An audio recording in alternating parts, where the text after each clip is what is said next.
I'm done sold my soul only to the devil, and he won't let me alone.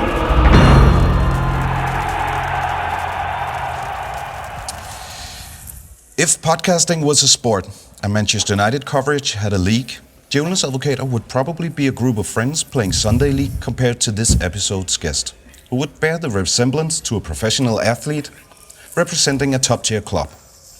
So how did it happen that a group of pub crawlers got to play ball with a pro?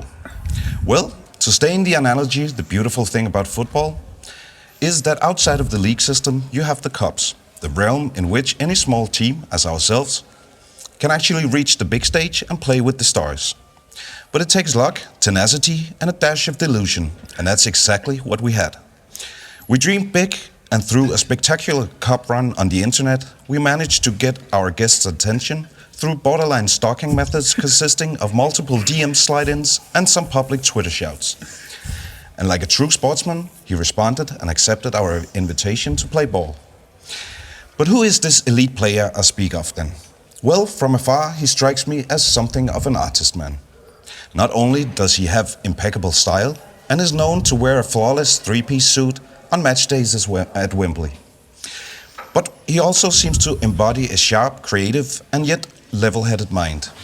Besides his obvious flair for tactics and data analysis, he seems to have a meticulous eye for the human condition and the many facets of life, which is best displayed by a quote by the man himself. I like my stats, I like my spreadsheets, I like numbers, but also there's a bunch of things being a Manchester United player cannot show you. And like that, he not only reveals his heightened awareness, but also puts something into words which our dedicated listeners will know is something I highly appreciate. Namely, the raw acceptance of the unavoidable limitations of any language, any formula, any belief, or any science. And I imagine that's why he ever so often, on the back of a Manchester United defeat, calls for calm walks in nature and internet detox like a true stoic, because he also seems to know how to play the game of life. But you might still be thinking, this is absurd. How is this possible that a non-league podcast got to play with such a prolific actor of the broadcasting game? Well, that too is best put into words by our dear guest. When you make the indescribable describable, you somehow give a lift to everything, and then the impossible things become possible again. And so here we are. Fucking hell, we made it to Manchester, and I'm proud to bid a warm and grateful welcome to journalist for The Athletic and co-host of Talk of the Devils, Carl Anka. Well, thank you. That's nice, wasn't it? Cheers. Cheers, Carl. Cheers. Cheers. So nice of you to join us. Cheers. And welcome to Manchester. How's life overall? Life is good. Yeah? Life is good. My football team is winning. I got paid on Friday. I can't go. It's not raining in Manchester. We take those. We take all a those. little yesterday. A little bit. Yeah. This morning. This morning. Most of the time, Manchester is grey and 12 degrees. So if you can get through the whole day without getting rained on, you're doing grand. So exactly. Yeah, I'm doing well. And speaking of getting paid to see your favorite team. That's a good segue. Thank you, sir. That's kind of the first topic we were thinking of talking to you about. Because I think amongst us in Djævlepagten, we've been talking about how it is for us doing this podcast. The interesting thing about you is we move one step closer to the club. And you actually working at being inside the press and interviewing players and all of that. But we know how it is to be fans and covering, and the weird space that can be. When do you keep being, non-biased and stuff like that? So how do you manage that balance between being a fan and doing your journalistic work? The best way I can describe it, in 2021, I did a piece on Raheem Sterling and the bus route he used to take from his house in Wembley to QPR training. It was like better part of, it was 3 buses and a 90-minute journey. I did this whole feature, took all the buses there, took all the buses back, and I ended up talking to someone at the QPR training ground and some of his old coaches about how hard Raheem Sterling had to work to be a football player. And his coach, one of his old coaches when he was a child, said, when you have to be professional, he goes, the moment you get a paycheck or the moment you have to do something professionally is the moment you have to take it. Professionalism is the point where you have to do the parts of your interest that you don't like. You got to eat your vegetables, and you've got to be willing to eat your vegetables and willing to do all the boring things about whatever you find creative in your job. That's not to say being a football journalist is hard or difficult or any more difficult than any other job, but I'll say, so take for you do music, for example. What's the most boring section of music production for you? Bouncing files. Right, okay, right. Now when you first started playing the drums as a child, did you ever think you'd end up spending 30 minutes to an hour after a big session just transferring files? No, probably not. No, but if you don't do it, the whole thing falls apart. Exactly. So that's the difference between doing something for me as setting stands for symbols and stuff right. like that. When you go from being a fan to being a professional, is there are parts of that interest that you perhaps aren't as interested in, and I describe them as your vegetables. But you got to get it done because you want to do a service to everyone else, right? Or there's been 2 or 3 times where Manchester United have won a big game, perhaps in the dying minute, and my head's on Mars. I'm like, we did it! Yes! We won the FA Cup final. We beat City in I remember the City victory was one. The last one? When Ahmad did it. Ahmad in the last minute. So we get that win, and my head is on cloud 9. I'm so excited. I'm laughing out of the Etihad Stadium. I'm just like, this is the best day ever. I can't believe we won. And I did the full-time debrief, so I got that piece out and a final whistle, boom, and I thought, that's my whole day done. I can now go outside and go enjoy the rest of my day. And my boss asked me, and he said, hey, that was a really, really interesting game. Can you go and write another piece on Ahmad? And I'm like, wait, no, I want to go. No, sir. I want to go run around in the pub and talk to my old mates. Yeah. We won the derby, And my boss makes the very valid point of, okay, we can do the full-time whistle piece, and my co-worker Laurie's going to do another piece, but people want to know about Ahmad specifically. Yeah. And he goes, well, you're going to have to get your head back down from cloud 9, screw your head back on, and be professional and do this. And you're going, yeah, okay. But what about the other way around?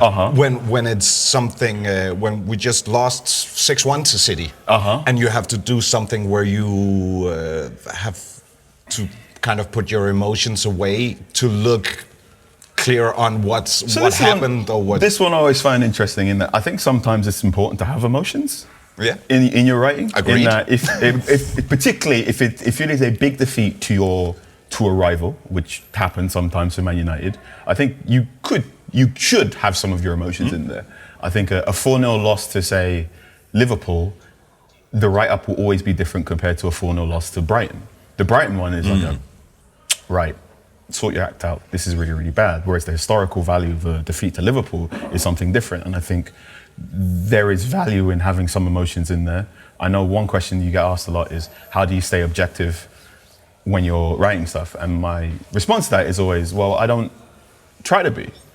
I think it's very, very foolish to try and be objective about a sport like football when subjectivity is written into the rule book of football. True. Right? We've had 4 or 5 instances just today where referees are gone, is that a foul? Is this a foul? Is this a goal? Is this a bit? And this constant search for objectivity can sometimes just make things less interesting. The amount of times you've seen a goal and then now they're going, oh, is this objectively onside or offside? And you go, just get on with it. And you're going, make a subjective decision and get on with it. And I think, for me,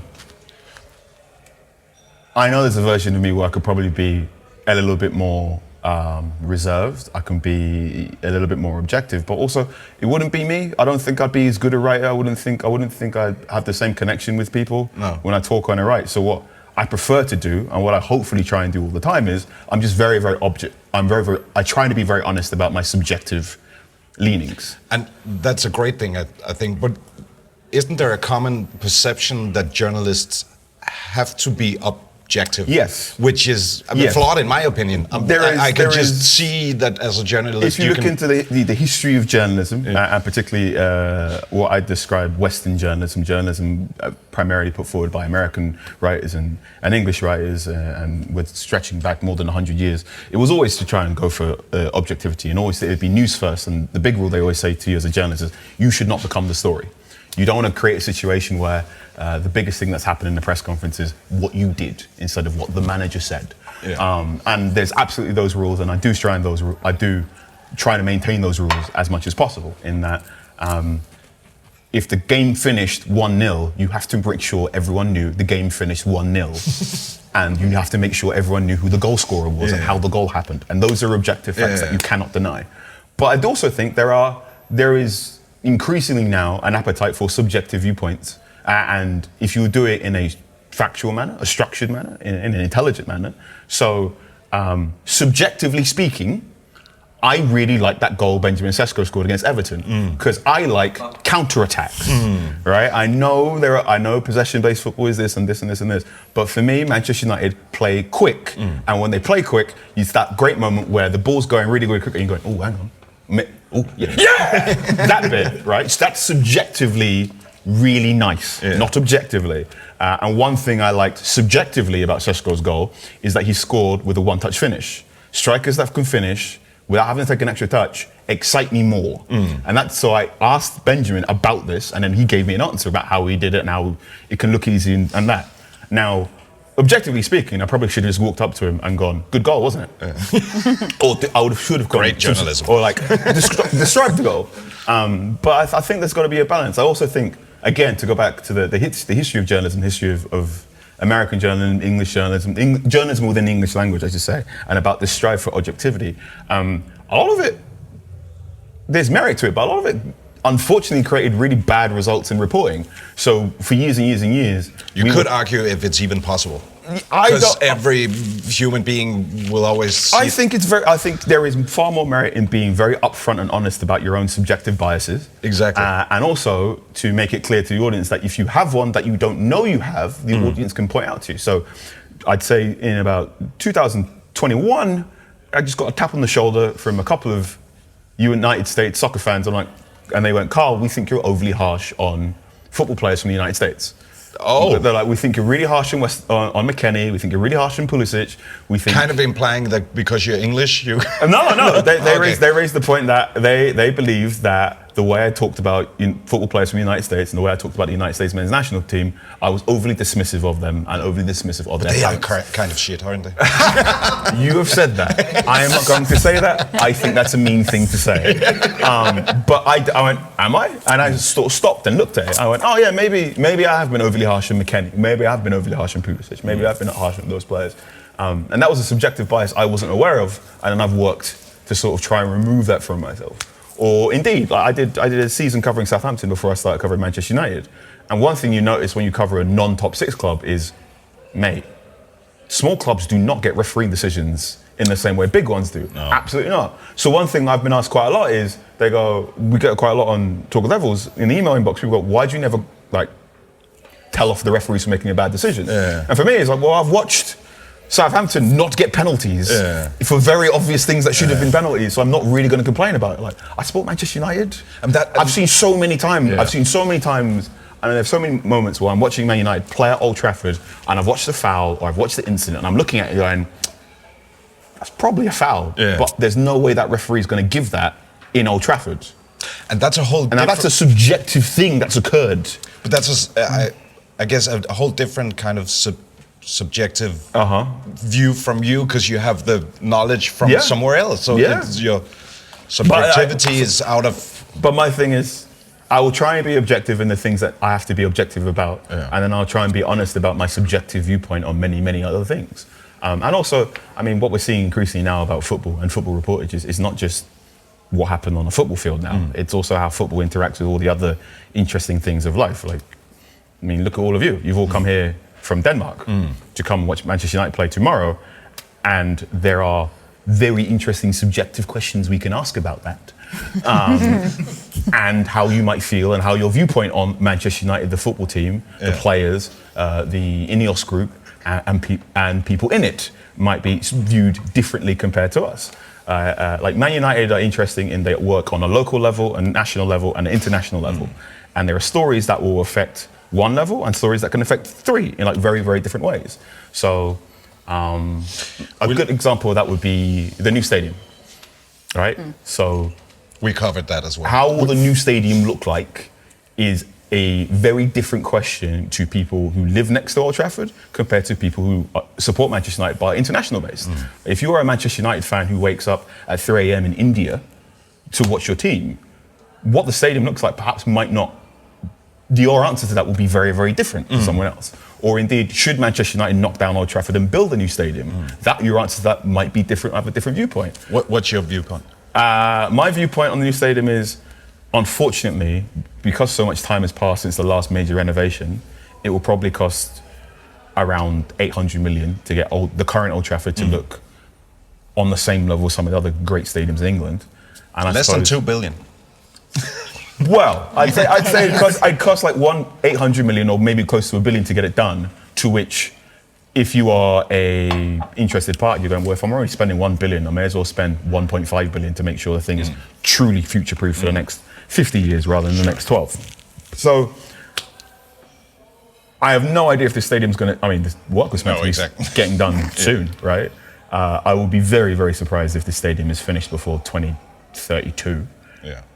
And there's so many things that were being said when the stadium design were being unveiled. I was just stood there like, no, it's not. They're like, oh yeah, we can build it this way. I went, you're not. Like, you can try, but that won't happen. No. We covered those issues as well. I think we lost a couple of listeners when we went on hard on the Jim Ratcliffe. On the 10. So, yeah. The 10 is kind of cool, but that's out of the question. The 10 is gone now. Yeah. So, yeah. But actually, I made a mistake from the beginning. I didn't even introduce him. You're so excited, just jump straight in. Wham! Because we actually also have Josephine here and Søren. Søren is. I'm normally the one of the two main hosts. But today the agreement was that I would let Jabs and Josephine have run the show. Okay. Perhaps. You're playing in a deeper role. Yeah, exactly. Yeah. I'm here to make sure that we. It's like when Bruno drops deep. Exactly. That's what you're doing. Exactly. Yeah. I'm best at number 9. But you're dropping deep now to help with the ball progression. Yeah. I'll try to make sure that we keep on schedule and cover the different topics. And Josephine. I've just brought the Scottish accent, really. No, I think we're just going to have a conversation about football and the club we all love. Sure. Obviously. You should share with Carl why you have the Scottish accent. Well, I think we briefly talked about it. I lived in Scotland for 7 years. This stuck. Very pleased with it, not going to lie. I don't really want to get rid of it. All the accents to pick up, you've picked a good one. Yeah, I think so too. I was really pleased when the very helpful man at the train station today asked if I was heading to Glasgow because he heard the accent, and I was like, yes, I've still got it. Still got it. Yeah. So that's great. I think. Did we get because actually the things we started talking about kind of came from you. Yeah. That's why I realized I was highly rude. That's fine. No. The talk about being a journalist and the emotional part. Yeah. So I have recently completed my Danish Masters in Law. Congratulations. Thank you very much. And I did my master's thesis on the new Football Governance Act that was introduced in England last year. And it put me in a rut with football. I kind of fell out of love with football because it suddenly became a task to me, and I had to do it. And I don't know if it was just the whole concept of like the master's thesis, and I was working full time next to it, and it was a horrible process. But I've always wanted to work with law and football. That would be the dream. But now about how do you stay in love with the sport, with the club as a fan, when you also have to, because we can switch off a wee bit when it's bad, but you have to still. Do you know the phrase how the sausage is made? Yeah. So I now know how the sausage is made in a lot of things to do with football, which is exactly what you're talking about. Because of my job, it is very, very hard for me to now be surprised by a transfer deal Manchester United make, because I tend to find out this information 4 or 5 steps from everyone else. There's been 2 or 3 times where Ornstein's delivered a bomber and I have not known, and it's been amazing. So I didn't know, I didn't learn the Mbumo interest until after he reported it, and I was like, yes! Oh, I didn't get spoiled! And that was like a great feeling, particularly because Mbumo is a phenomenal football player. So that was nice, but like most of the time, I am going about my day-to-day business, and I'll get some stuff. I'm like, oh, okay, great, and then I have to work together to create the bomber for all of you to be excited about too. And what I find is, so I know how the sausage is made. I make quite a lot of sausages, and in order for me to stay interested and excited about football in general, is I make sure I eat things that aren't sausages quite a lot. So I make sure. One thing I think is important. What actually does that mean? I go off and enjoy other things. I go off and enjoy other things, either inside football or outside of football. Walks in nature. If Manchester United's men's team aren't doing very well, I'll go watch the women's team, or I'll go watch the academy side, which I think quite a few United fans have done in the last couple of years. Yeah. So, I mean, had to, because think about how many United fans went to the FA Youth Cup final that was at Old Trafford, end the bad season under Ralph Rangnick, because they went, no, this isn't working for me, go here. I think it's really important. I'm not just a Manchester United reporter. So quite often I write about the England national team or anything that's going on in the Netherlands, or for the World Cup, I'll be very clearly writing loads of stuff about Ghana, because that's where my parents come from as well. So I watch as much AFCON as possible, even throughout this Manchester United period. So when Manchester United, in that December-January period, were playing some quite stodgy football, I was going, well, at least I got AFCON to work as a palate cleanser. So it wasn't just sausages that was going through. We get asked this a lot about what do you do to switch off, and I know Critch goes to the cinema quite a bit. I go to the cinema pretty much. I think I watch at least a film a week. I do that quite often. I still watch Champions League games and Europa League games and Conference League games where possible, so I can look at how other football is going on and how other managers are trying to equip their teams and players for the current moment in football. And then you can come back to Manchester United and you're not as exhausted to do things. For me, that works. Although there are times, where you are writing a piece about something at Man United, and like you do when you do your masters, like, this is boring. Or like, this is not as interesting as the other bits I want to do. And then that is when you've got to be professional, right? You've got to remember your techniques, remember all of your regular routines and the things that you practice over and over and over again. So even before I got this job at The Athletic, I got to a point where I could quite confidently write 400 words in 40 minutes. wow. So I can write 400 words in 40 minutes, and I've practiced that skill for basically since the age of 2013 to about 2018, just 400 words in 40 minutes, which is quite convenient when you need to write about a football game, which means you can do 800 words and bang, done. Yeah. And like on online publishing, 800 to 1,000 words tends to be like a regular sized piece. So I can do that pretty quickly about most topics I know pretty well. So I've really... Do you set a timer? Yeah, I used to set a timer to do 40 minutes, because once I worked at a company where you had to get one article out, 2 articles out in an hour, and each article had to be a certain length to get on Facebook. So we get timed to how quickly you could write and do things. This was when I was working for a company that was less about journalism, more about aggregation. Hey ho. So I put a lot of internal focus and practice on writing, and can I write well, and is this writing entertaining for a reader? And there are loads of times where I'll finish the piece and I'll look at it and I'll go, have I made that entertaining? Is the joke to word count ratio higher? Is there... One thing I always do is I go, particularly if I'm writing a story that other newspapers will also have, if you're all working from the same information, I go, is there something to this? Is there a secret source to this? Is there something to this athletic version of this story that will make it more entertaining, or got some extra information in it that other people won't have otherwise seen? And I always try and make an effort to do that. And to do that, I've got to read loads of other books. And I read loads of other books, fiction and non-fiction, and there's loads of times where, I can get my phone out right now and I've just got these huge notes on my phone. I will show you, Josephine, and it's just... Here you go. These are just loads of notes and information on Manchester United that I constantly update. And also, loads of little phrases that if I'm stuck and I need to connect a paragraph, I can just go, well, here's a sentence I came up with 3 months ago and I can throw it in. And some of those things will come from listening to commentary. Some of those things will come from me watching other football games. Some of them will come from me watching old footage. Some of them will come from watching old movies. I was just about to say, because I know that process. Yes. Yeah. So there was one example. I am a big wrestling fan. Yeah. Not just WWE, but AEW, Mexican wrestling, all that sort of wrestling. Love it. I think professional wrestling is a beautiful art form. Do you know Rick Rubin? Yes. Do you know his point of view on wrestling? Everything is wrestling. Yeah. Exactly. Everything is wrestling. I think in an age where everyone has wrestling is more real than any other sport. Yes. Is his point of view as well. Is it though? It's all scripted, that's Carl, take it away. I think, I mean, this would be a wrestling podcast. We don't need to talk to it. The story I wanted to give you, I was watching a Royal Rumble, and Brock Lesnar comes to the stage, and the commentator goes, "Brock Lesnar is the axe that clears the forest," and I went, "That is good.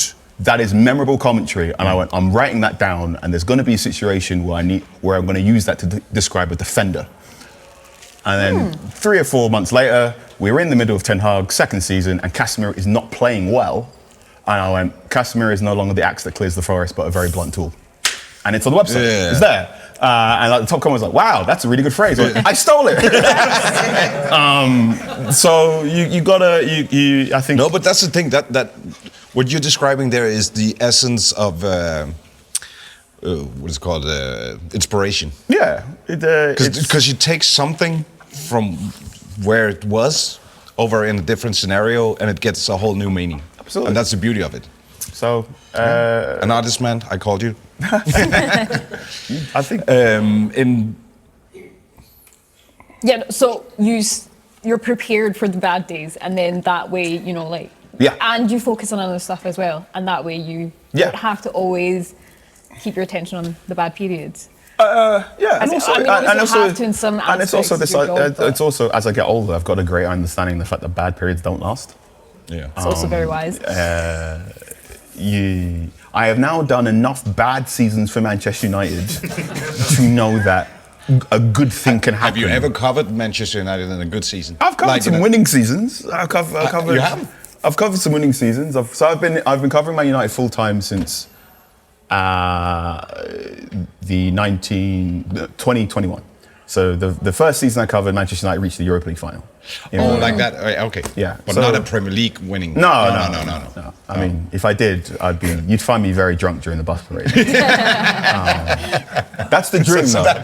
That's the dream. That's the limit. Of your journalistic professionalism. One thing people say I find it really interesting because loads of people come up to me and come up to Laurie and come up to Critch and come up to Ian and they go, "Oh, you love it when Man United play badly because your numbers go up." And like it's great. And we're like, no. Like I do not like it when Manchester United are bad. That's a weird point of view. Because like on a real basic level, when Man United are bad, I have more work to do. Is that right? Can you see that? Is that the ratio? I do like working, I don't like working that much. No. So. But is that really the ratio? What you very often, I think this is one very interesting thing about Manchester United. When we talk about Manchester United being big or being different compared to other clubs, and these are other clubs, including the top teams in England, is if Manchester United lose a big game, it's not just Manchester United fans that come to talk about it. Arsenal fans will come over going, "Oh, what's that all going on over there?" Man City fans will go, "Oh, what's going on over there?" Hate listeners. Hate listeners. You get hate listeners. We have them too. I was going to say, did we not have them? You get people coming over to rubberneck. You get people going, "Oh, this is interesting." And you don't necessarily get that with, say, Manchester City in the same way. Because Manchester City, City don't have that sort of implosion. I haven't had that sort of implosion for a while. And two, City's recent success, they haven't really built that sort of historical grudge match with other clubs in the same way United did with Arsenal in the 90s, or they did with Chelsea in the 2000s, or in the way they've always had with Leeds. So like a Leeds fan, if United lose 4-0, a Leeds fan will always be hiding there going, "Hello," which means like on the metrics, or on the metrics or the attention, and this is why Manchester United will tend to be on the back pages and be talked about the most on television, because it's not just Manchester United fans who are watching and listening. And I think it's, I speak about this 2 or 3 times, is sometimes when you are if you are reading or watching a Manchester United thing, stop and go, is this made for Manchester United fans or is this made for people who don't support United but are interested? Because there's you can tell if you pay attention quickly enough, you're like, oh, you've not made this for United fans. You've made this for the Leeds supporter who wants to have a laugh. But actually that's kind of overlapping into another question I have, which is, being a Manchester United journalist, being so close to the club, having opinions, writing pieces, all of that, I could imagine that you kind of get some kind of collateral scrutiny brushing off of you. You know, being because everything you say, everything you write can be taken out of context, can be words twisted, whatever. Yeah. So how is it to work in that space? You know, we talk about the pressure on the players and the manager, but you're kind of the equivalent in the journalistic world because you're a Man United I wouldn't say it's because I'm a United fan and a United reporter. I'd say it's because of who I am as a person. I think. I think for better or worse, I'm a very visible black man in a space where there aren't many black men writing about football. So that's another layer to it. So that means sometimes the criticism you get isn't necessarily about what you're saying, but the fact that you've even decided to speak up in a space where most people don't want you to speak up. And I've known that for a while, and I think one thing that's good about British broadcast and British journalism, sports journalism, is we've got to a place now where you very often see a black voice talking about football. You can switch on Sky Sports today, or you'll switch on TNT Sport today, and there'll probably be a black former professional football player talking about the game. And that's great, and that's progress. We're still not at the point where there are black hosts with non-playing experience, or they're not as frequent. So a lot of time I'll do something, and if someone who hasn't seen me before will go, what on earth do you know about football? You've never played the game. And you're going, well, which is always the greatest argument. I've never played the game. I can barely do any keepy-uppies, but also I've studied. I talked to people who've played the game, and those people seem to think I've got some half-decent opinions. So until they tell me I would argue that a lot of players, being hosts or pundits, don't have the knowledge. It's a balance. It's a balance. I told you about Mølby just before we went on. Oh wow. Okay. Controversial pick there. I think it's a balance. I think if you are watching a game on Sky, and Gary Neville is very, very good at explaining when a game's momentum is shifted and why. And he does it in a way that I will never be able to understand because he's played at the high level and he stood there in football games and gone, yeah, we're losing this game. We've got to do something in the next 5 minutes. I think someone like Paul Merson is very, very... Paul Merson at halftime is amazing explaining what's likely to happen in the second half. And he can do that because he's watched the game loads. Yeah. Whereas, for me, I won't be able to explain that stuff. I won't be able to explain the subtle shift in a team that I don't watch every single week in the same way that these ex-pros can, because they can just look at a game and they will look at it differently compared to me. But there are things I can do, and that's what I try and do all the time. Now, when Man United lose, everyone is always in a bit more emotional heightened state, and sometimes you say, yeah, there is collateral, there is overflow in emotion. And I think sometimes when you are talking about something people love, and this can be a football team, this can be about like a musician they love, or about something else, if you get to this point where sometimes you're the person going, hey, this thing that you love isn't doing well right now, or isn't doing as good as it used to be. And if you're in a particularly emotion heightened state, sometimes you go, it's your fault. Can you connect to that feeling? Yeah, I've been there before. I've worked very hard to make sure I don't have that feeling anymore. Exactly. Yeah. But especially in a time where we are, even though we have phones to connect each other, we can sometimes feel very disconnected from each other. Exactly. You get people who, let's say, there's been 2 or 3 times where Man United have played the late kickoff, they've lost, I've put my match piece out and just gone, Manchester United were dreadful, or words to that effect. And my Instagram, someone will message in there going, you're a effing this and this and this. Remember when you said this? Well, things are worse now. This is all your fault. And I'm going, mate, I have no decision-making ability at Manchester United. Like, how is this my fault? As you just told me last time, I can't kick a ball. I can barely kick a ball. I'm not texting Jason Wilcock saying, sign this guy. And then what you tend to have is like the morning afterwards, a person will go, "Sorry, Carl, I had a couple of beers and I didn't know where to do anything." You get that as well? Yeah, I get that as well. From total strangers? From total strangers, I'm going, well, I'm glad you apologise, but like, mate, I'm a human being just like you. But do you think that's maybe an aspect of with the United fan culture being like very, very emotional? I'm not obviously part of the City fan culture, but I think like Man United's fan base exclusively. I think this is a problem we are having across all football. I mean, last weekend there were 4 racially charged incidences on social media with players who didn't have a good game and they were being called, banana emojis and monkey emojis. And I think, to my mind, something has definitely changed in how we interact with each other after COVID. I so much agree. I think we are working in an age where a lot of the information is being delivered by algorithm timelines. Yep. So not chronological timelines, but ones that algorithmically tested. And some of them, a lot of these apps are designed to be very, very addictive and to have you spend loads of time staring at your phone instead of talking to normal human beings outside. And there's loads of times where a person has dropped like a huge paragraph of text in email or in DM, and I'm like, you would never say this in real life. No. Never. No. And therefore, rather than me yelling back, I just go, hey, man. Not cool. They're not cool. You can just go, hey, man, just like, are you okay? Yeah. And very often, quite a few of them go, no, I'm not. But like, I'm not, and no one's asked me for a while. Do you actually answer those? I try not to answer it all the time. There's quite a lot I ignore, especially if someone wants to hurl racist abuse at me.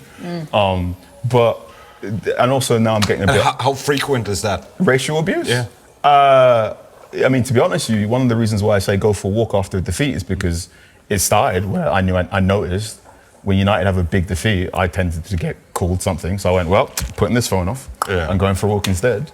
And I think everyone should do that after a big defeat. Like there's that quote about how football is the most important thing of the non-important things in life. Absolutely. Right? And you asked me about what's it like being a journalist and a fan, and how you stay objective and stay subjective. And like the easiest rule I can give you as a journalist, as someone who wants to get into, if you want to get into journalism, this is the rule I have for you. If you want to just like live your life, the one rule I give you is you do not let your football team ruin your weekend. No. You cannot let your...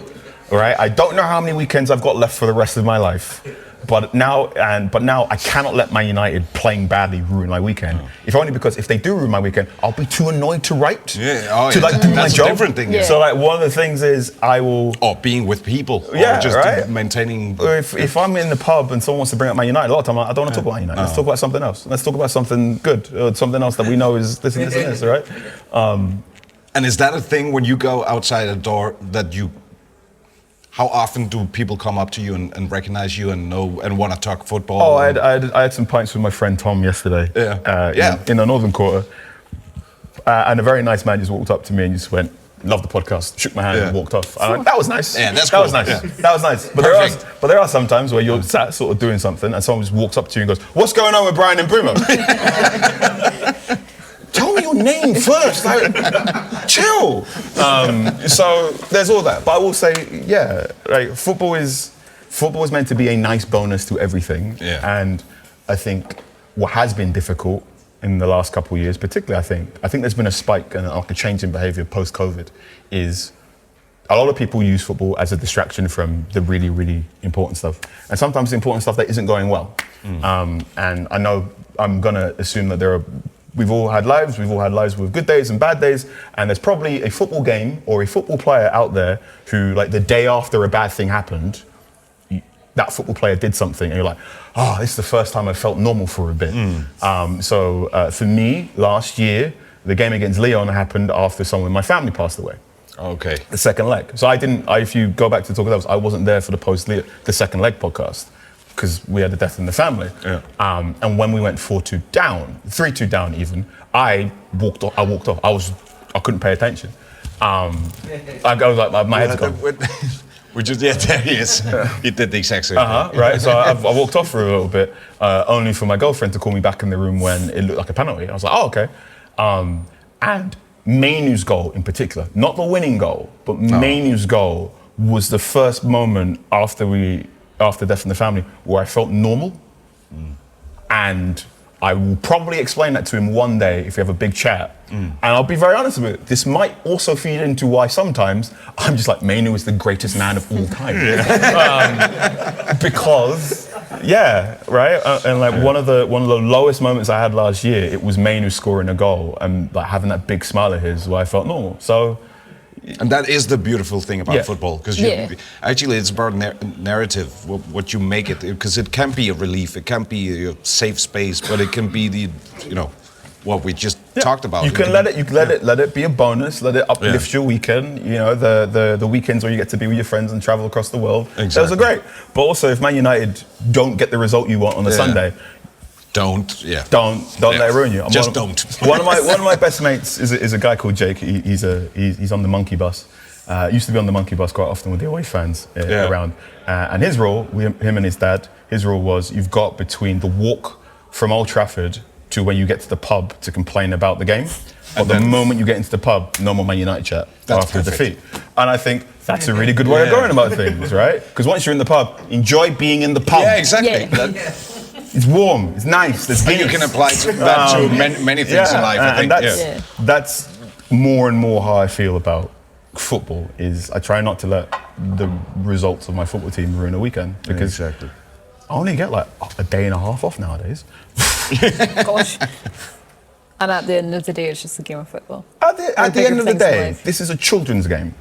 Right? Well, right? Like, one reason why everyone plays football is because the moment you learn how to walk and run, they're like, here's a football. And it just instinctively makes sense.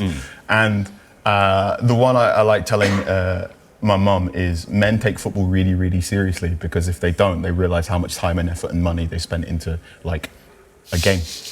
And there are times where I'm going, I stop and I'm like, why have I spent all of this money on this? Like, football is a multi-billion dollar business that we all partake in, and it dominates so much of our free time, and yet.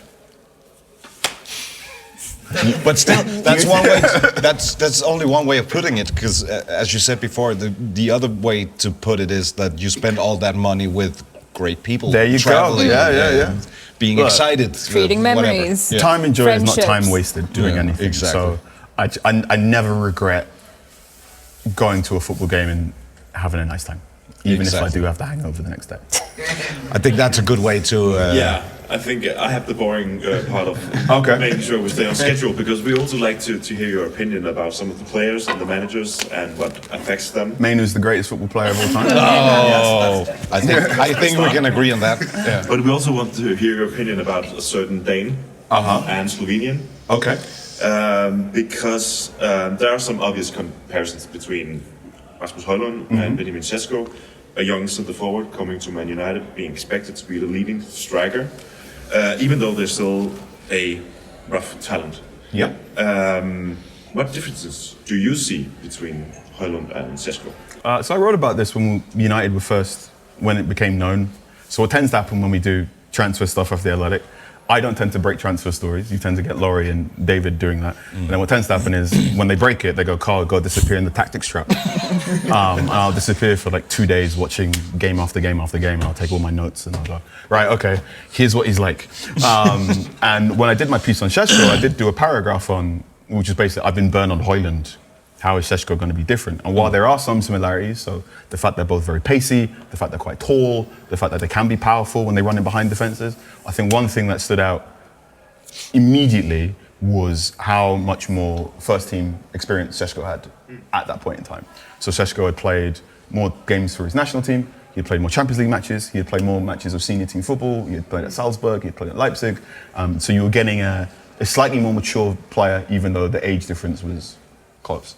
I also think that the squad that Sesko's walked into is better balanced and is able to carry some of the goal-scoring burden away from him. I mean, look right now, he's not actually starting games for Manchester United. Whereas for Højlund, I mean, there were certain times where you're watching Højlund and he basically was playing by default. He was starting up front because there was no one else.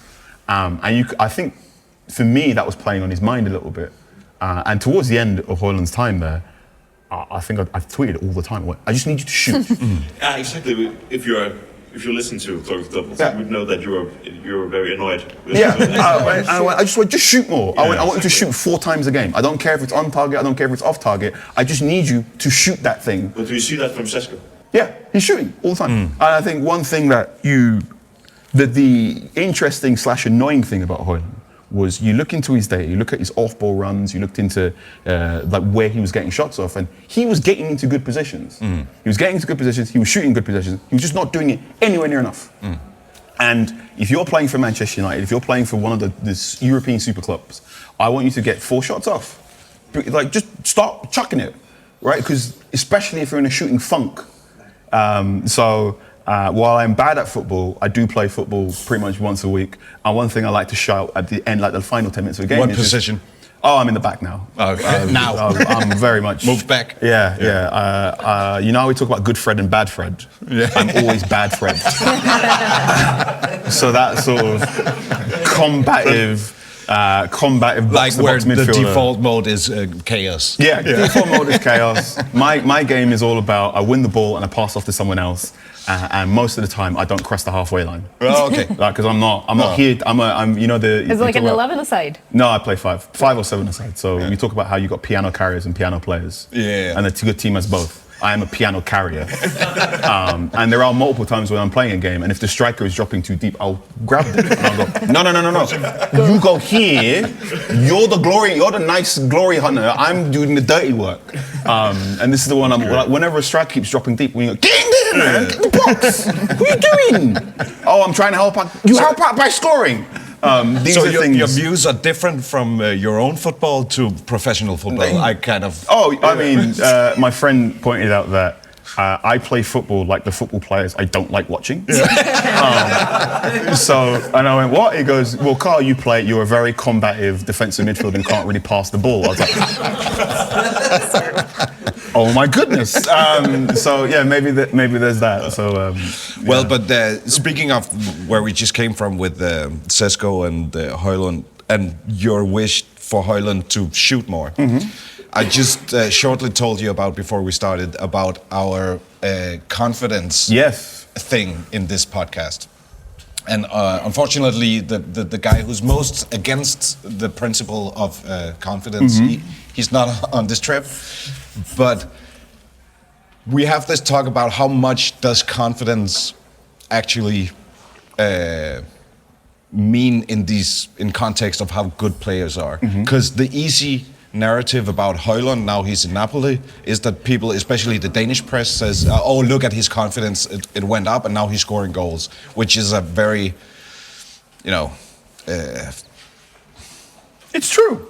Let's be real. It's true. Confidence is true. But it's not the whole story. It's not the whole story. No. And confidence is absolutely a thing. And you can feel it, particularly with strikers and goalkeepers in particular, about confidence and the big swings that happen in confidence. And I think the best way I can explain it to you is when you are watching a penalty shootout and the player takes the ball up and walks to the spot, a lot of the time, if you can't always tell if they're confident, but you can definitely tell when they're not confident. And you can definitely tell, you're like, oh God, he looks scared. He's going, sorry for the beep. It's not always a he. I should check. It's all right.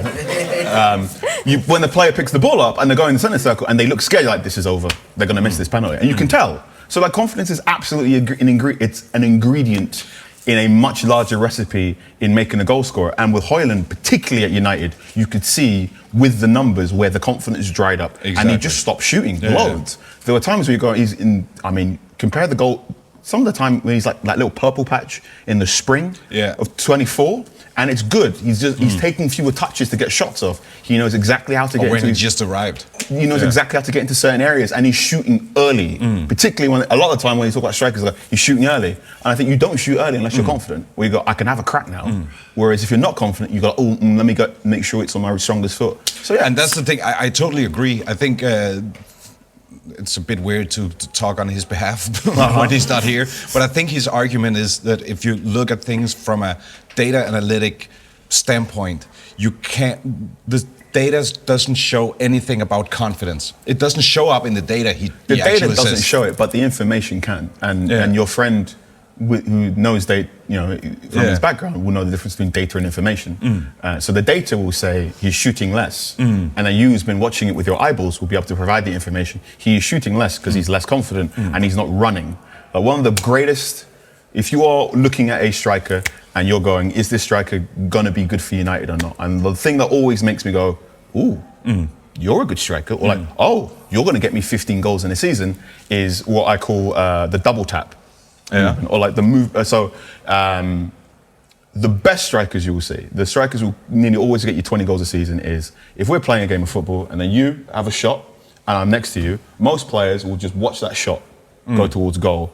Whereas if you look at Mbappe, you look at Cavani, you look at Cristiano Ronaldo, the moment you have shot, he's on a run. They're running towards the goal, and they're always running. Cavani was so good at that. In case the goalkeeper spills it, and then you have a tap in. And the moment you see that in a striker, you can stop the table. Like, he's good. Yeah. He's good. This is 5 goals. This is 5 goals.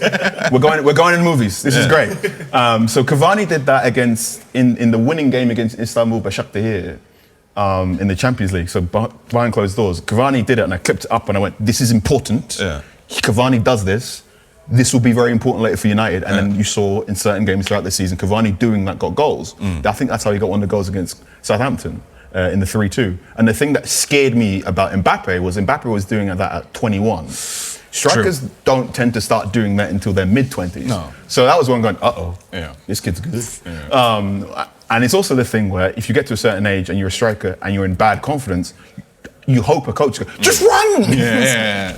So do you think, thinking about that Højlund probably would have done better if he'd had the same approach as I think Carrick has to Šeško now, where they're prepping him to start, whereas Højlund was just, as you said, he was playing by default. So when he was in the rut, there was no one else. Yep. So, you just have to go and you have to just try your best. I think like he was on the side. I think Højlund, unfortunately, was hard done by, one, he turns up injured.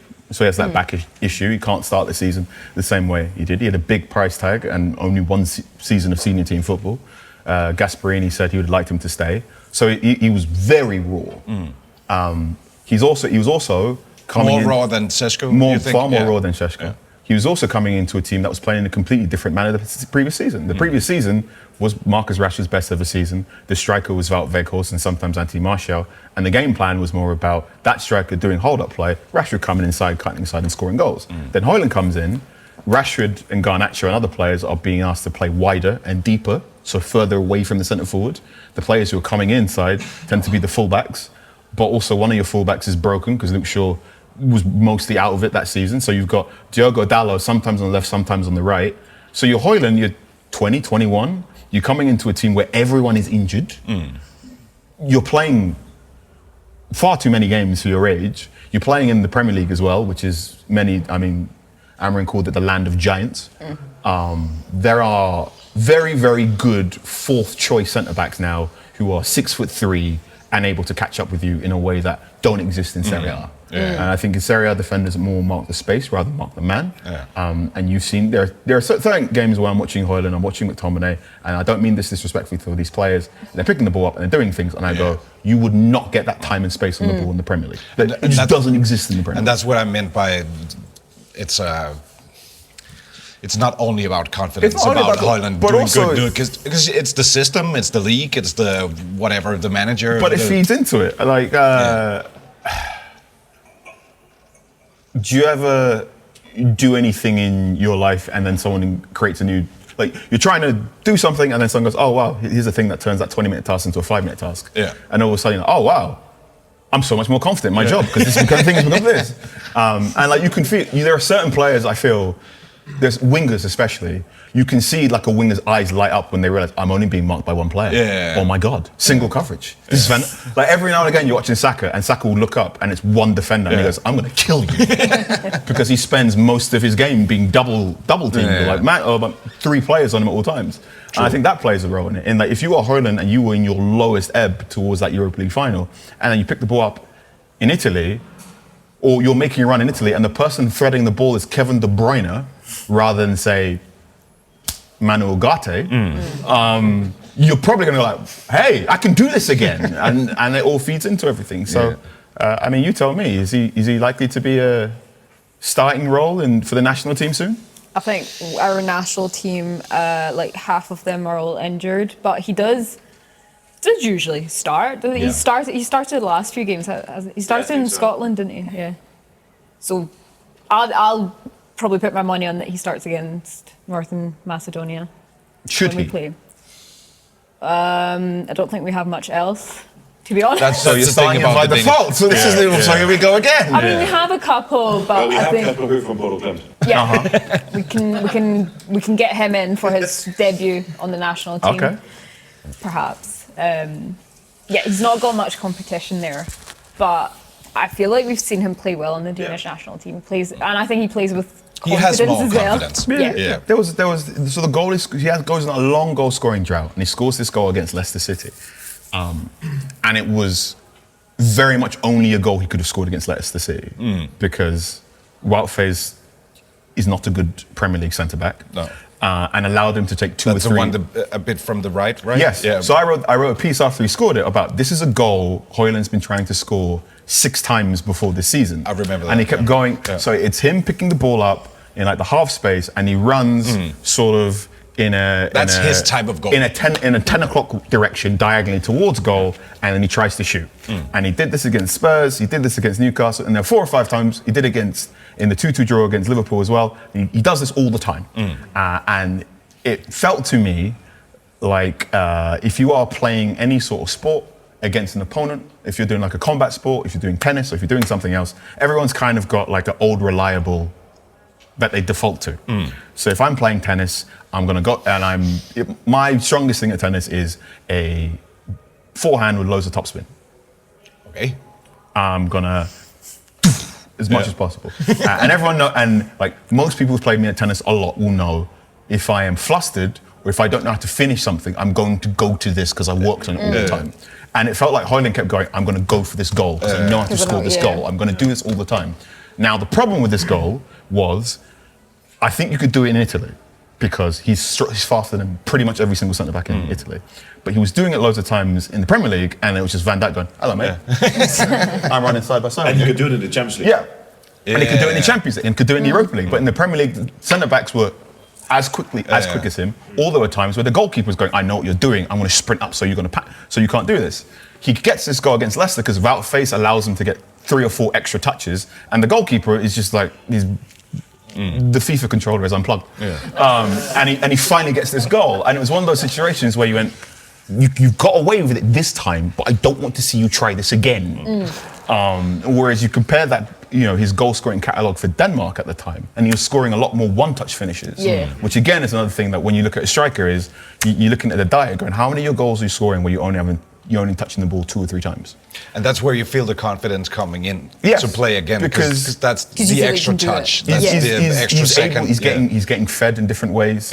He's getting extra touches on the ball, and I think confidence begets more confidence, right? Now he doesn't just have that old reliable 10 o'clock run. He's got, I can do other things, or I have the time and space and ability to do other things. And he's got a coach in Antonio Conte who knows how to get a lot out of a striker. Exactly. And the last time I checked the Italian newspapers, Conte said, we're suffering because... Suffering. It still gives me that word. Sorry. He said, described Napoli as being in trouble because Højlund was injured or dealing with a problem, which I think it's a good feeling there, right? Right? When your coach is going, hey, man, we really missed that guy. So he feels like he's in a good position, and if Napoli finish in the top 4, it's looking like top 4 for Italy now, that deal will be made permanent. And hey, in terms of football clubs where you can become a folk hero, if you do good work in Napoli. Yeah, it's not too bad. It's not too bad, not bad at all. Scott McTominay. I know. Scott will tell Where do him. you see confidence in the Man United squad over the last couple of years? Are there certain players where you can see this confidence? So what you can tell is, the joke about good Fred and bad Fred, right? Within 5 minutes, you're like, oh, Fred's going to have one of those games. Because Fred was erratic in a way that if you felt like he was having a bad situation, you didn't really know how to undo it. Or something I think we're all really enjoying about Senne Lammens is the Everton game. Senne Lammens shanks that kick in the first minute, Fernand Barry carries it down, and then 10 minutes later, boop, he's just cracked on. Whereas there were times where you're watching Andre Onana and you're going, you're still thinking about that mistake you made 20 minutes ago, and this is now creeping into your thing. So some football players are very good at just, I made a mistake, on to the next one. Harry Kane once accidentally described the gambler's paradox to explain his goal scoring form, which was one of those things where you're explaining his method and you're going, oh, you're a maniac. So he said, Harry Kane said if he's playing a game of football and he has a shot on goal and he misses, he doesn't worry because it means he's more likely to score his next opportunity.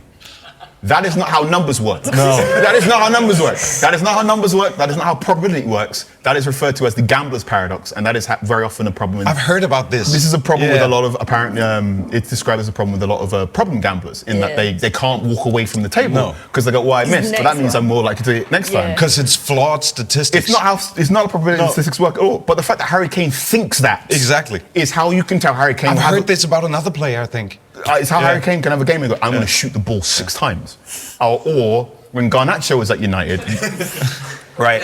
Garnacho got described as having a goldfish brain. And it was a compliment, right? Because Garnacho's thing, when Garnacho gets the ball, is I'm going to run at that guy as fast as possible. And just, right? And you'd see it where you'd be running against the defender and you're like, Garnacho, this guy's just as quick as you. Why do you keep trying it? And Garnacho's like, I'm going to keep doing it over and over and over and over and over and over and over again because I might get through once. And if I get through once, I'm going to score. And there were sometimes you're watching Garnacho doing like, you know what, kid? Keep doing this. And there was sometimes, and there was sometimes watching Garnacho going, you know what, kid, you better square that ball. But I think certain nevertheless, it's kind of entertaining. Some football players are wired in a way where they can just block out noise, and some football players are wired in ways where they have to do things to make sure they block out noise. So I interviewed Mainu before the FA Cup semi-final against City, and there was a point where basically it was like all of us journalists in this room and he was talking, he was just talking like this. And I was basically gigging like a schoolgirl because he's so confident. He's so, you can tell so calm, right? Nothing phases him, right? His head is just screwed on in a way that, you're going, okay, I'm playing Liverpool today. I'm up against Rodgers today. Cool, I'm going to do my game. Same thing. Or the goal he scored against Lyon where he said, when you're in that area, an inch feels like a yard. And you're going, he won't have those dips in confidence in the same way that others have. Have you interviewed him many times? That was the last time I spoke to Mainu at length. Although, and then there are times you can see it the way he walks. You see a player, you see a player, and you're going, you're not having a great moment. What can the team and the club and the teammates do to help you? I think one thing that's interesting this season is, and this is not just a Carrick-specific thing. I think the team don't whinge as much on the field, and that feels like something that was passed on from Amrin. So you are seeing fewer instances of Bruno Fernandes throwing his arms about. You're seeing fewer instances of the player. One thing that irritates me a lot is player gets fouled and then goes to the referee like, ref! And I'm like, get out! Game's still going! Or there were times, loads of times, that's basically Bruno. Loads of times, particularly towards the end of Ten Hag's bit, where something would happen and you could feel the team just stop playing football for a second because they're waiting for the referee to blow the whistle. And you're doing the 6-year-old thing. I hated that. Like, move on. Play to the whistle! Whereas what you're seeing now is the team play to the whistle way more. And one bit that really, really stuck out to me in the victory at Anfield was Dorgu. He sort of made a challenge and the ball goes out for a corner kick, and he was, as mentioned in the podcast, he was stood in front of Senna Lamens like this, like half waiting for a high five. And Lamens just spun him around and went, no mate, defend the corner. And I went, good, you're focused. And that felt like something Amrin talked about a lot. One thing I'm seeing under Carrick more compared to under Amrin is the players seem to have maybe feel more confident interpreting things on the fly and switching stuff. There are times now where you're watching games and you can see Bruno's talking to a man going, we got to do this. Like if Bruno spots something, Bruno very clearly will go, we do this now because I've spotted that gap. Or you feel that under Carrick or also I'm seeing this more now. So do you think we have more freedom? Freedom's perhaps not the word for it, but I think there's a platform in there that if particularly with Bruno, where if he spots something, he'll go, here's the command, here's what we're going to do now. There was a bit against Fulham where the ball went out to the right-hand side and Mad had the ball under his boot and he sort of looked up, sort of shook his head, passed the ball sideways, and then afterwards he walked up to Cunha and made it clear to Cunha, next time I get there, you have to make a run. And then 5 minutes later, Ahmad's got it and Cunha's like, great, cool, do this. And there's more of that going on in the last couple of weeks. I think, when you go to Old Trafford tomorrow, have a look for it. There'll be 2 or 3 moments where, especially if you're watching Bruno, if Bruno spots something, he will communicate to teammates. And I think that is new. I've noticed that as well. That's a sign of when a team is doing well. You could do. I mean, you're a musician. right? When you're feeling confident, you're like, hey, now it's time to do a little bit of Glad you improvisation. mentioned it. Exactly, because that was one of my arguments that I've seen. I used the example of singers.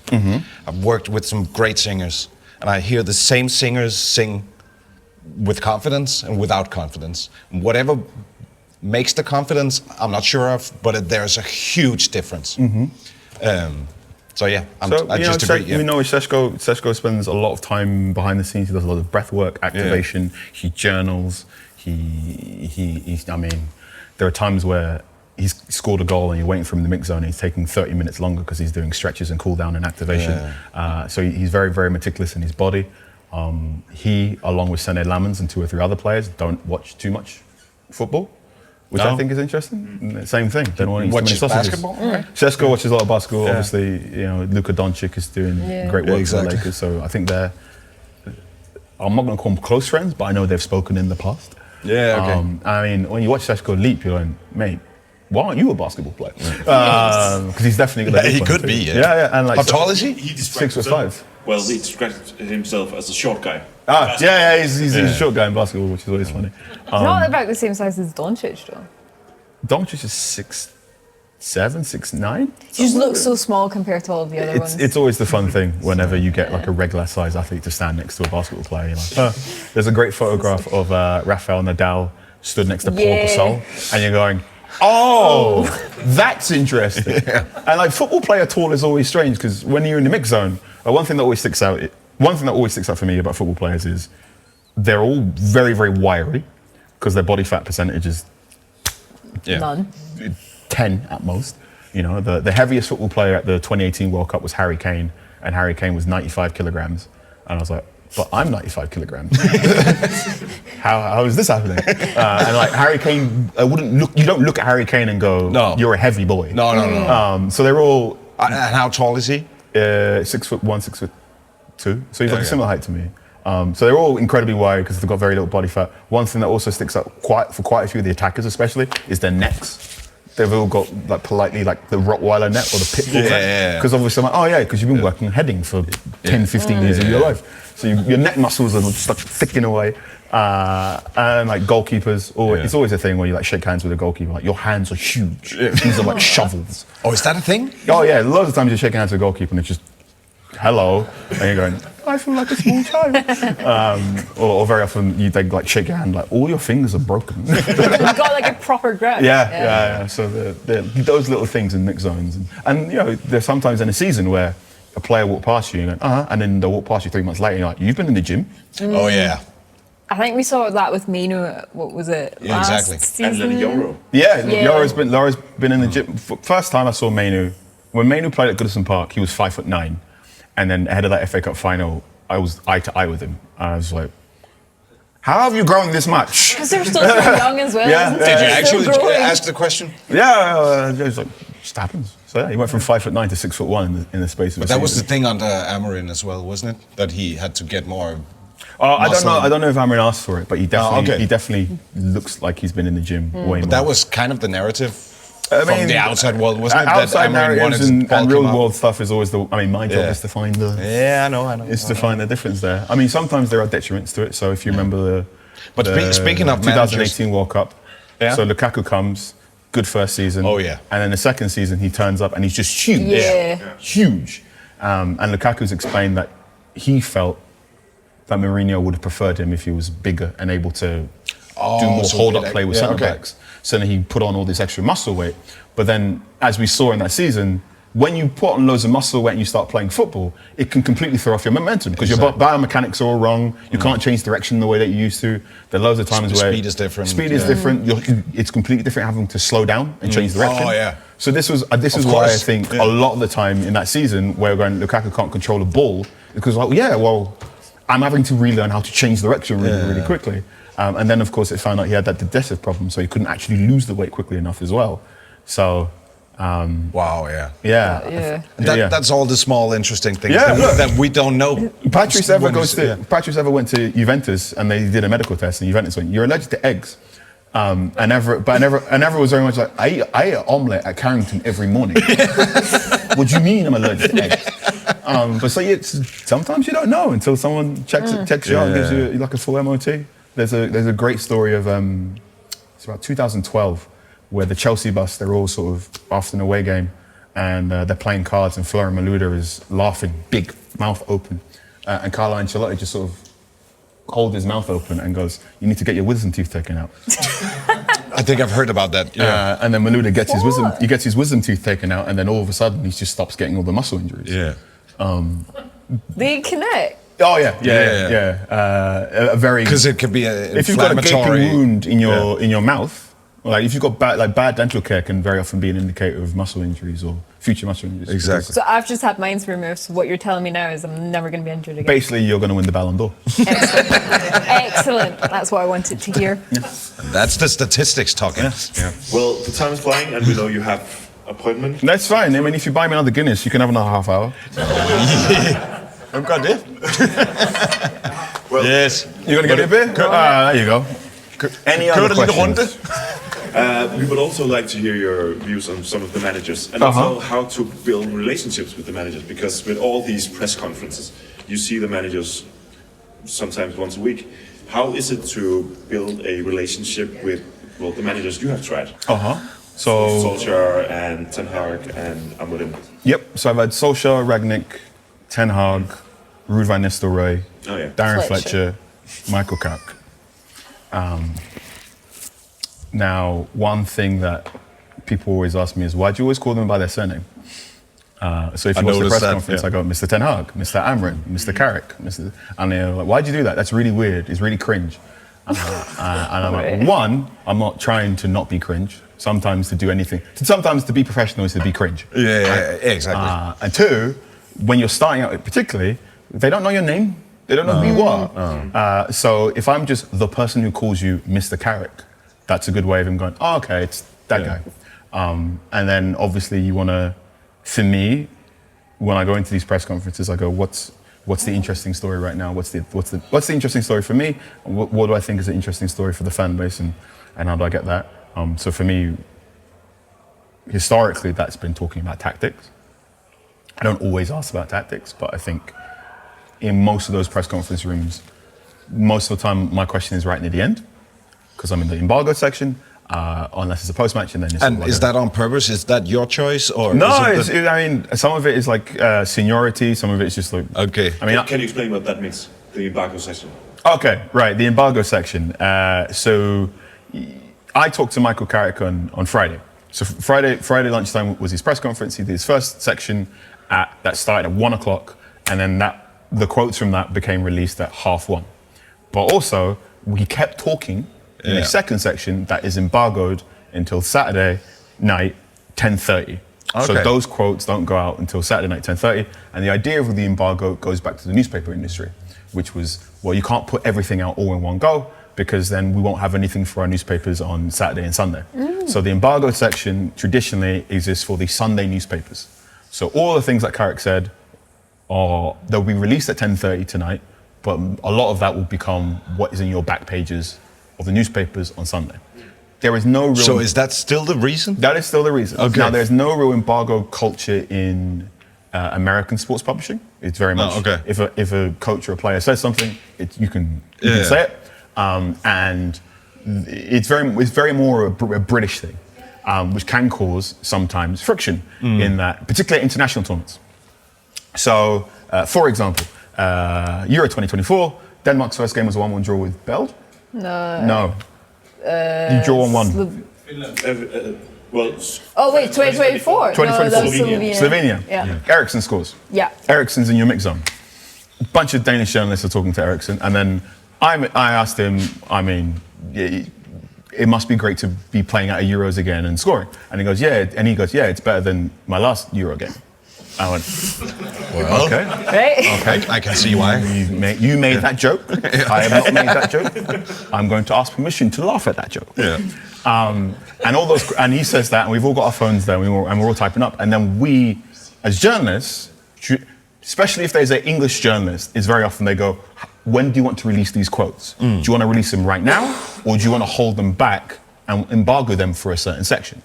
So I talked to Šeško on Monday in the mix zone, and then we all agreed to embargo those quotes until 12 o'clock the next day. Okay. Because that meant we could spend all of Monday evening just with the match result and everything. And it also meant that we had something for the newspapers on Tuesday, and that was the agreement.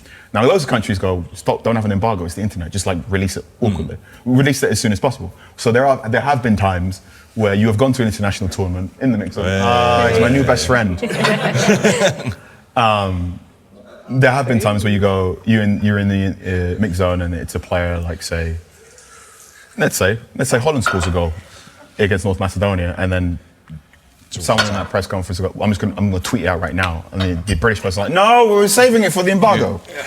But that's what the embargo is. Because it kind of sounds like some things in the music industry that just keeps going in terms of old school record sales, for example. So there was, when The Athletic first arrived in the United Kingdom, someone did write a piece of, will The Athletic push to remove the embargo because we were owned by Americans? Yeah. To which we were...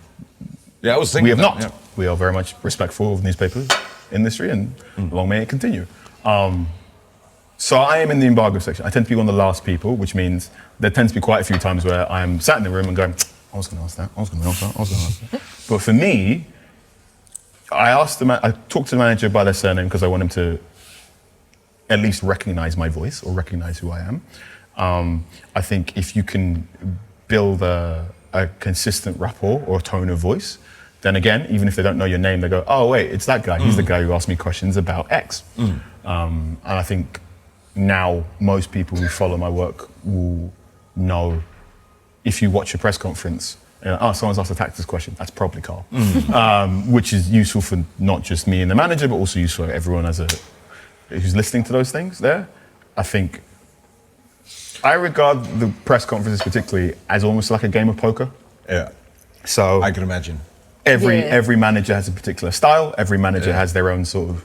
and poker is a game about emotional regulation. To be good at poker, you have to emotionally regulate yourself properly. And to do a good press conference, you have to... when you're in the room, you have to have a sense of, is this manager in a good mood or a bad mood? Is this manager in a talkative mood or not? And there are loads of times where I'm about to go to a press conference and a football fan goes, you should ask him about this. And I'm going, no, because he's not going to answer that. There's just absolutely no point. And you have to feel it out on the day. There is no real point asking any Manchester United manager about any interest in a football player, because they'll all give you they're a good player, but I can't really comment on someone who plays for another football club. They give you an answer like that. Or Ten Hag's one was, when we have news, we will tell it. That was his, just don't ask me this question. So you get a feel for certain things, and you talking to a manager before a game after they've just won is very different to talking to a manager after a game when they've lost 4-0. And there are certain times where you can go really, really long on your question. And there are certain times where sometimes all you got to do is ask them, are you okay? Yeah. Speaking of, a sentence I had as a footnote I wanted to incorporate in my intro about you is that my feeling is that you are a man who also answers the hard questions. Oh, okay. About not only in front of managers, but in general. When you have talks on Talk of the Devils and, certain subjects you're not afraid to not answer, but... well, thank you for... I'll take that as a compliment. I think... And it totally is. I think you go into a press conference now, and one question will always be, what's the team news? Because the manager has to tell you who's injured and who's not. One question tends to be, what do you make of the opponent? One question tends to be, how was the last game? And one question tends to be about player in good form or player not in good form. But the way I see my job, or my version of the job, and my version of the job, my interpretation of my job might be different to Laurie, who, even though we've got the same job title, we go about our jobs sometimes in different ways, is I'm in the room, I'm watching the games, I'm at home doing all the things, but like my job is, I explain to you how Manchester United play football. Yeah. That's the simplest way I can put it. Like, if you want to know how Manchester United play football, I will tell you. Yeah. And if I can't tell you, I will disappear for 2 or 3 days to figure that out. Yeah. And very often when I'm in that press conference and I'm talking to a manager, I'm going, I want you to explain to me how Manchester United play football. And there you go. There's the tough questions. So it's of course, I meant ask the tough questions, not answer the tough questions. So sometimes that is, tell me about your substitutions. Yeah. Or sometimes it is, tell me about how you want your wide players to work. Or there was once where I said, could you please compare how Mbeumo up front varies compared to Šeško, compared to Xerxes? Because But how do you balance the need to ask the tough questions, like for yourself, for your profession, whatever, and then risking a manager shutting you down or being... a manager shutting you down is just part of the parcel of the job. Yeah. Every journalist who's been doing this for several years will have a story about a manager calling them something. Yeah. And you speak to some of the older United journos who were there during Sir Alex Ferguson's time, and they've all got stories of Sir Alex Ferguson basically swearing and effing and blowing it. Right? There are stories about Sir Alex Ferguson just going, which one of you did that story? Get out the room. Have you tried that?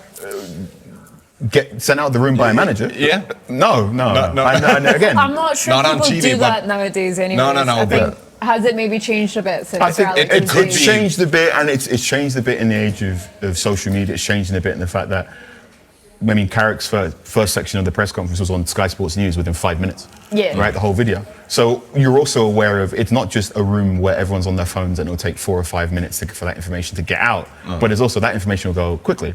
Now, the situation, the back and forth I had with Ruben Amorim where he went, what do you mean? Yeah. That was in an embargoed section. Okay. Right? So that was The one where you said... I said, please forgive me for this question, but a lot of times across this press conference, you said, I don't know. But I said, but there are things you do know. How do you go about improving them? And then he said, what But do you mean? didn't even get to that, did you? No, and he went, what do you mean by saying I don't know? Right. Now that was an embargo section. So those quotes and that section didn't come out until the next day. And there was a little bit where I was with everyone else in the room going, yep. Yeah. That's going on social media tomorrow, isn't it? Someone's going to clip that up and say we have beef. And we don't have beef. I've never had a beef with the Manchester United manager, or indeed, if I did have beef with them, I didn't know. Not even Solskjaer? No. We never had a problem with Ole Gunnar Solskjaer. People made up some sort of conspiracy theory there. I was off because I got really, really sick, so I couldn't go to games. But when I was really sick, him and his team sent a message saying, get well soon. So Wow. There's been no ill feeling between me and Ole Gunnar Solskjaer.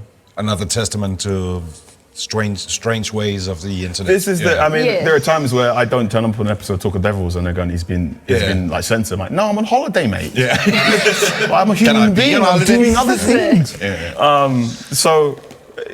I view press conferences and I view all that stuff as I explain how Manchester United play football. And the best way to explain it is to ask the football manager about things that you're confused about, or indeed to ask him to elaborate on things. Now, the good thing about my job, and the good thing I think something that we've lost in many walks of life is when the local newspapers died, we stopped having someone who was on the ground there every single week, paying attention, and had a really good feel for a person's mood and how it would change. And there were times where Erik ten Hag would walk in the room and I'd immediately know if in this good mood or a bad mood, because I've been watching him every single week. And because I'm at United press conferences and not going to this one, this one, this one, this one, this one, this one, I can get a feel for the manager's foibles. You get a sense of what their sense of humour is like. You get a sense of on what day you can be maybe a little cheeky and ask for a follow-up question, and what days you just got to play it straight. And also, one thing for me, and one thing that I do is I'm always looking for repeated words from managers. So for I don't know. I don't know.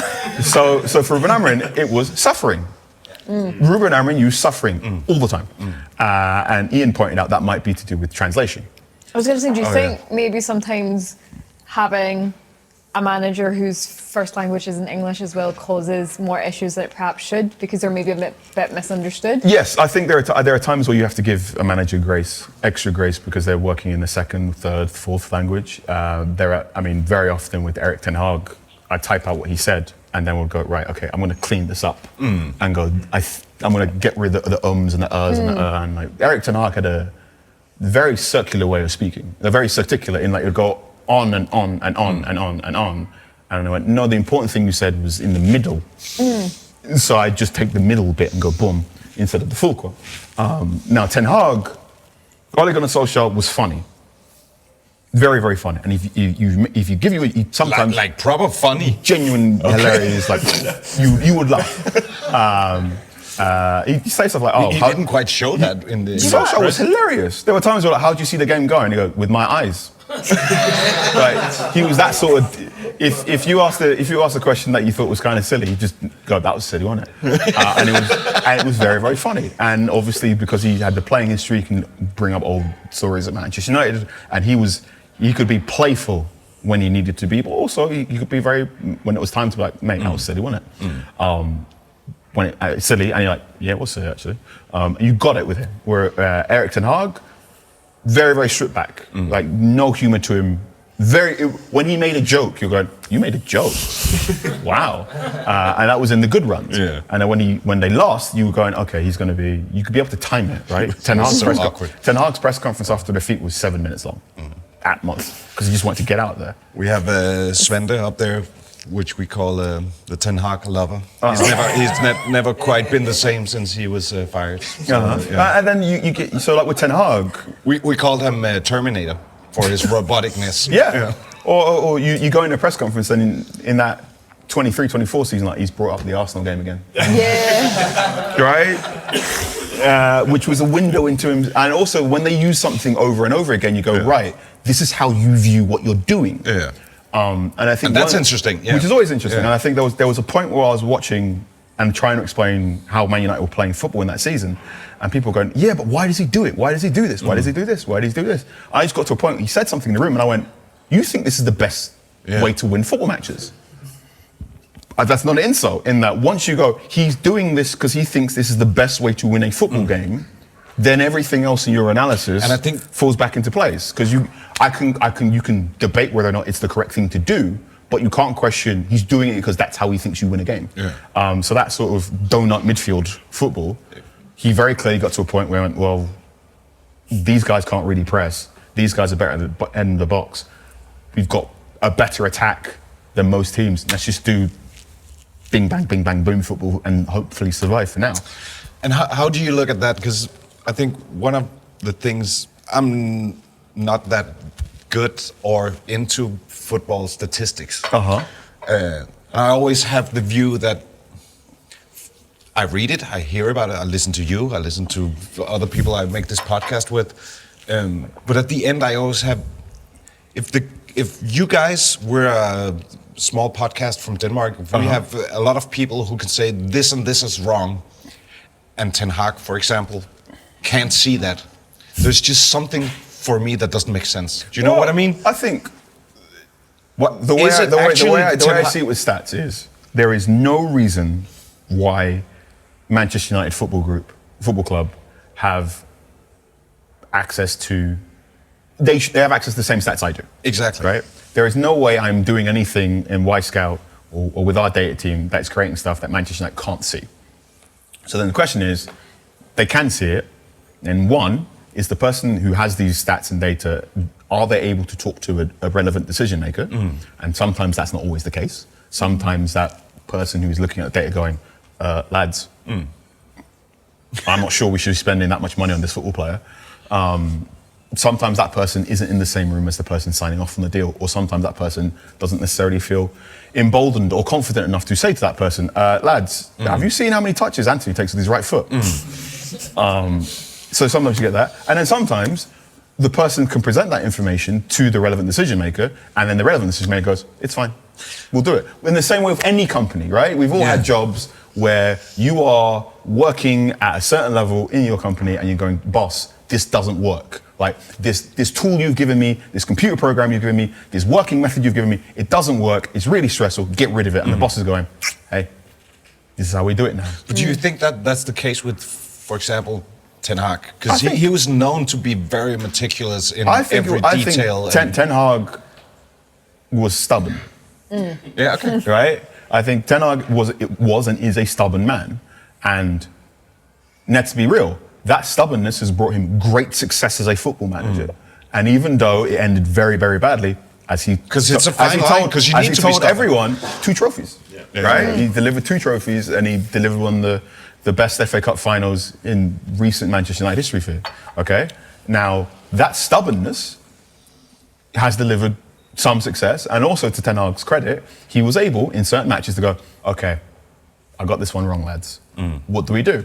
Man United playing in that 4-2-2 system in the FA Cup final against Man City, that was, we have reason to believe, part of that was a bunch of the players after the Crystal Palace game went, boss, something's got to change, we've got to do this, we've got to do this. And they did that? And apparently after Palace 4-0, they had a meeting and said, something's got to change. Diogo Dalot spoke very well in that meeting. And then apparently in the lead up to the FA Cup final, Darren Fletcher said, would you be interested in trialling a new method of playing? So that's why we got the 4-2-2 against Brighton and a little bit against Newcastle before the game, right? In that Ten Hag was stubborn to a point, but was able to change when needed in a way that was different to how Ruben Amorim, for example, was a different kind of stubborn. You were about to say a poet, right? No, a poet. I mean, Ruben Amorim is a journalist's dream. In that there were times where I was sat, I've heard enough. There were times when you were sat there in the press conference, like, well, that's a headline, that's a headline, that's a headline, that's a headline, right? If you wanted to create news, Ruben.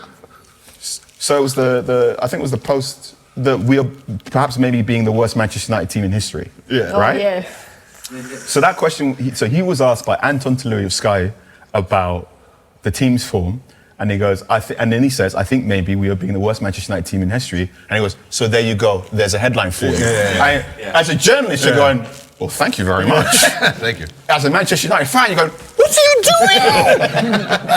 doing? No! Whereas Michael Carrick is the complete opposite in that there and now you're going into these press conferences, and as a journalist, you're going, no headlines. I don't know where the headline is here. You've answered all the questions, but there's nothing I can really clip up and turn into a headline. Whereas if you're a fan, what do you prefer? But as a fan, you're going, this is great. There's no drama. No. Right? So, and then we're But back then to again, being the journalist v Right. fan thing. Like, So- what's best? look, what's best is when Manchester United win. As far as I'm concerned. Look, Manchester United win, line goes up. Yeah. Manchester United winning up in Champions League, I start going to Champions League games again. Right? There was a point in September time last year, where I think Nike had a sale, and I was looking on the website Nike because I wanted one of those big managerial coats, the one that goes down to your knees and Or like the so I wanted a big warm coat because my current one's getting a bit knackered, and I'm on the website. I'm going, this one's got a Chelsea badge on this one. And my girlfriend walks past and she goes, "Why are you buying a big coat?" I went, "Oh, well, the times." I said, "Well, my old one's getting kind of knackered, and there'll be times where I'll be going to nighttime games." And she sort of looked at me, and I went, "Oh yeah, United are in Europe this season. I don't need to buy a big coat yet." So United being bad has saved me money once on that one occasion. But for the most part, I want to be in Copenhagen again. I want to go to Champions League games. I want to watch Manchester United in a foreign city and watch them play good football. So if Michael Carrick says the best way for me to do that is to just be straight back and be incredibly down the line and uninteresting in press conferences, fine. Yeah, well, I think we have. unfortunately, We're about to. But I have two questions. Do you nice people in the audience have questions? Anybody? Yeah. What is your opinion about the FC United of Manchester? I think the reasons for their formation were brilliant in that they decided they've done the thing that many people have talked about doing, but it's very, very hard, which is they disconnected from their football club and they went off and they created something wonderful. We just went today. Yeah. I think it's a wonderful football club. I think they're a great project, and if I had more time, I'd go down to more games. You do come there? Go there? I've been to. I'll try and go down to as many non-league games as possible, but I've not done them yet. Great. Anyone else? Yeah, Peter. To speak to Harrison H. I'll text Harrison now. He's the best. I love him. He terrifies me. Sometimes he does stuff and I feel like Woody looking at Buzz Lightyear in Toy Story 1, just like, oh my God, I'm going to get replaced one day. And then you meet him and he's just the nicest man. Very good at playing darts. Very good at playing darts. Are you good at darts? I'm getting less rubbish. Nice way of putting it. and also We have a present. Oh. We shouldn't forget. a little Thank you so much for something. coming Okay. today. And thank you for You said I you had wrote 2 questions. You got your 2 questions? Oh, we're kind of past it. But yeah, it was actually about the managers. Which one of the managers since Fergie did you like the best? And you can answer in 2 ways. You have the football and the person. It's Ole Gunnar Solskjaer brought some of the high points. One thing I'm fascinated about, and one thing I kind of look at, I kind of wish Ole Gunnar Solskjaer replaced Louis van Gaal. Yeah. Right. So the idea that Solskjaer got to Martial, Pogba, and Rashford just a bit earlier, I think United could have been a different trajectory if he'd done that. And because you were quite critical of his. Yeah, I was. I was critical of Ole Gunnar Solskjaer's football towards the end, and I said things that now I understand were immature and harsh, and I take those back, and I apologise. I spent far too much time. Oh, you feel that about it? Yeah, I felt in hindsight, I spent far too much time looking at above Manchester United and going, the work Ole Gunnar Solskjaer is doing isn't good enough to get up. I wasn't paying enough attention to the work he was doing to make sure things didn't completely implode. So I apologise for that, and that's changed how I write now. In that I now I That's think, interesting. I hope it comes across now that I'm also looking at the good work they're doing up and down the table. I know some people now think that's me being easier on the managers, or I had an aggro, but no, I definitely look. That was Ole Gunnar Solskjaer stopped being Manchester United manager several years ago, and I've grown and changed since then. So yeah, Ole Gunnar Solskjaer is a favourite of mine. I love. So that's your pick for both? I love Louis van Gaal as a human being, right? Louis van Gaal is one of the, to my mind, Louis van Gaal is one of the most interesting men in football. I think he's one of the most influential men in football. True. So you know how we talk about this American term about coaching trees? So people who have worked with you and how they also go on to become coaches. So like Pep Guardiola has a big coaching tree, right? Arteta is attached to the Pep Guardiola coaching tree. And one thing we often say is Alex Ferguson's coaching tree is quite disappointing. Yeah. So like loads of former United managers, players have gone on to become coaches, and not too many of them have done too much. Whereas I think the strongest coaching tree out there is Louis van Gaal's. True. Right? If you look at the players who worked under him and managers, assistant managers who worked under him have gone on to other things, and how they've taken some of his principles and approach to football. Louis van Gaal, there's a great argument that Louis van Gaal is one of the most influential coaches of the last 30 years. He's also fucking hilarious. Oh my God. Yeah. And it's also, and like a Louis van Gaal press conference is dangerous. Yeah, I can imagine. One reason why people think I had beef with Ole Gunnar Solskjaer was I wasn't there for the Aston Villa game, the 2-1 defeat, because I was in the Netherlands watching a Louis van Gaal game. So Louis van Gaal was in charge of a second division Dutch team called Telstar. They're now in the Eredivisie. And Louis van Gaal came out of retirement to manage them for one game due to an agreement he had with one of their owners. So I went over to this tiny football club simply for that, just to watch Louis van Gaal manage one game. And before I go into the press conference, there was a very, very nice Dutch journalist from Voetbal International, and he goes, "Look, before you ask Louis van Gaal a question, do not put any personal opinion in your question." He goes, "If you put any personal opinion in your question, he will take that as a insult, and he will start challenging you as a person." He goes, don't say, because he turns it around, right? He goes, don't say anything like you play with wingbacks, which is defensive, because then he'll go, "What do you mean wingbacks are defensive?" Right? Yeah. Don't do that. He goes, just go in there, ask the question, and give no indication that you're basically a robot. So I go into the press conference, everyone's talking to him in Dutch. I've got my translate thing, and right towards the end, right, Mr. Van Gaal. I said, Mr. Van Gaal, you've worked a lot with young players across many countries. How does working with young players in England compare and contrast to working with them in Spain, or compare and contrast to working with them in the Netherlands? And then he said, well, in the Netherlands and in Spain, the strong thing is youth education. And he goes, "Why do you think youth education is important?" And I'm sat like, "What?" It's like, "What?" And he goes, and I'm sat like, I'm going, "But I'm not supposed to give you a personal opinion." And he goes, "Come on, answer me." and I was sat like, it's important because, like, completely panic. Like, he's on camera. He's on camera. I'm off camera. But the moment he goes, "Answer me," and he does this all the time. So like Louis van Gaal in the press conference is interesting because he sets traps for the journalists. Yeah. So one thing we also noticed about Julian Nagelsmann is that they say if you go into a Nagelsmann press conference, do not and you're going to talk tactics, make sure you've done your homework, because he will tell you off. So if you go, oh, you played with a false 9 last week, he goes, no, I didn't. What I did was ...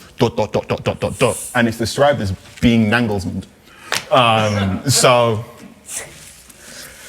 maybe something we'll have to deal with next summer. Who knows? I don't know anything. That was a joke. It's on the internet. It was a joke. Deal with it. No, Carl, thank you so much for doing this. Thank you for having me. And I brought you a gift. Okay. And the typical thing to do is to bring you something Danish, because we're from Denmark. I didn't know what that was. Yeah. Okay. I didn't do that.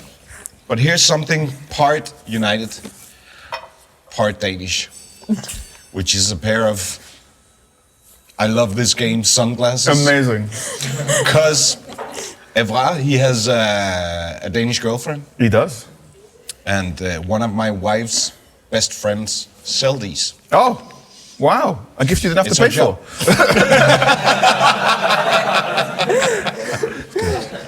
So, yeah. So it's $19.99. Wow. No. There you go. Look at this. It's a ridiculous pair of glasses. Good. I like ridiculous glasses.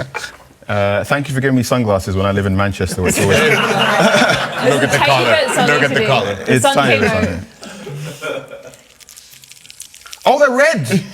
Oh, this is fun. It's the ones he always wears. It's the ones he always wears. Oh, I'm wearing these all the time. Yeah, exactly. Oh, this is delightful. There you go.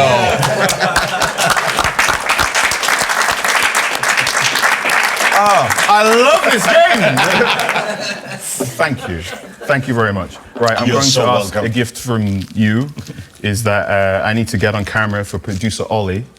All of you together saying, hello, we are the Danish Reds, and you are listening to Talk of the Devils. And we can hopefully get you on the show as well. That would be Would you do that for me? Absolutely. Amazing. Of course we will. Other than that, I'm going to stop recording and keep drinking my pint. Yeah, there you go. If you have any more questions, you know where to find me. Tremendous.